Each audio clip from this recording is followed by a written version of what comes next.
Mass లెవెల్లో ఆయన మాత్రం మాస్ చూపిస్తున్నారని చెప్పేసి. ఎందుకంటే ఇప్పుడు థియేటర్స్ విషయంలో కానీ బెనిఫిట్ షోస్ అన్నింటిలో కూడా తగ్గేదే లేదు అంటున్నారు దిల్ రాజు.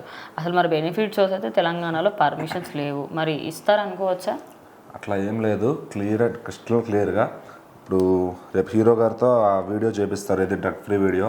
అట్లాగే దిల్ రాజు గారు అయితే చెప్పకరా, ఆయన పక్కా ప్లానింగ్తో ఉన్నారు ఎలా రిలీజ్ చేయాలి ఏంటి. ఏపీటీఎస్ మొత్తం యుఎస్ నార్త్ తమిళనాడులో కూడా మాస్టర్ ప్లాన్తో దిగుతున్నారు. కన్నడ మొత్తం మలయాళం అన్ని చోట్ల కూడా A to Z ఎక్కడ ఈ దేవరాకి ఎట్లా వచ్చాయో పుష్పకి ఎట్లా వచ్చాయో అన్నీ షోస్ ఖచ్చితంగా 24 అవర్స్లో ఫస్ట్ 24 అవర్స్లో 7 షోస్ ఖచ్చితంగా పడతాయి.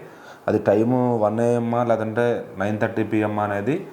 ఆ 9:30 PM మన ఈ సంధ్యా థియేటర్ ఇష్యూ వల్ల అది కొంచెం ఇచ్చే ఛాన్స్ అయితే లేదు. బట్ 1 AM షోస్ అనేది మనకి ఎప్పటి నుంచో ఉన్న ప్రసిద్ధి కాబట్టి, సో ఇంకెందుకంటే ఫ్యాన్స్ని కంట్రోల్ చేయలేరు. ఈవెన్ పోలీసులు కూడా ఆ థియేటర్ల దగ్గర ఎంతమంది, ఇప్పుడు 10 మందిని కొడతారు, 20 మందిని కొడతారు, వేలల్లో వస్తుంటే థియేటర్ దగ్గరికి, వాళ్ళు మాత్రం కంట్రోల్ చేయలేరు.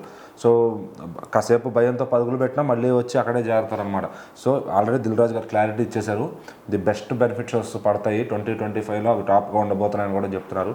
సో రీసెంట్గా వచ్చిన కంపేర్ చేస్తే దేవరా అండ్ సలార్ అండ్ మళ్ళీ అదేం సినిమా పుష్ప, అట్లాగే లాస్ట్ సంక్రాంతికి వచ్చిన గుంటూరు కారం, వీటన్నిటికీ ఏ విధంగా షోస్ పడ్డాయో ఖచ్చితంగా పెద్ద సినిమాలకు ధీటుగా ఇంకా ఎక్కువ థియేటర్లోనే ఈ బెనిఫిట్ షోస్ అనేవి పడతాయి. గేమ్ చేంజర్కి ఖచ్చితంగా ఏ ఫ్యాన్స్ కూడా డిసప్పాయింట్ అవసరం పని లేదు. సో మొత్తం మెగా ఫ్యాన్స్ అందరికీ ఏపీటీఎస్ మొత్తం నైట్ 1 గంట నుంచే పండగ అయితే స్టార్ట్ అవుతుంది ఖచ్చితంగా. సో ఇంకా 9:30 షోస్ కూడా ఉంటే బెటర్ అని చాలామంది కోరుకుంటున్నారు. ఎందుకంటే అటు సింగిల్ థియేటర్స్లో కూడా చూడటానికి ఎక్కువ ఇష్టపడతారు, అందులోనూ శంకర్ గారి సినిమా. సో మరి నార్త్లో కూడా అలాగే తమిళనాడులో కూడా మంచి రిలీజ్ పడుతుంది, మంచి డిస్ట్రిబ్యూటర్స్ దొరికారు. సో ఖచ్చితంగా ఈయన, ఎందుకంటే హ్యూజ్ ఇన్వెస్ట్మెంట్ పెట్టారు ఈయన, ఖచ్చితంగా ఈయన మాస్ అనేది చూపిస్తారు నిజంగా. ఎందుకంటే ఈయన మామూలు చిన్న సినిమాకే విపరీతమైన మాస్ చూపిస్తారు థియేటర్లు కొట్టడంలో. వేరే సంక్రాంతి మనం చూసుకోవచ్చు పూర్వం అంతంత ఈయన మాఫియా ఎలా ఉంటుందని.